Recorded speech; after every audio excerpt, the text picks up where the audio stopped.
सोलापूर शहरात जुन्या भांडणाचा राग मनात धरून एका तरुणास लाकडी बॅटने तसेच लाथाबुक्क्यांनी मारहाण केल्याप्रकरणी दोघांविरुद्ध सलगरवस्ती पोलीस ठाण्यात गुन्हा दाखल करण्यात आला आहे।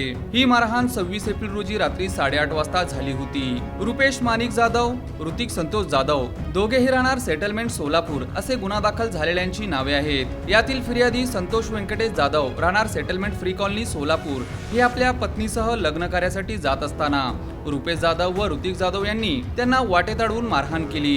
तसेच घराकडे पाहिल्यास रानात नेऊन मारहाण करू अशी धमकी देत दहशत निर्माण केली। या घटनेनंतर फिर्यादीने सलगरवस्ती पोलीस ठाण्यात याबाबत तक्रार दिली असून या घटनेचा अधिक तपास पोलीस हवालदार कुंभारे हे करीत आहेत।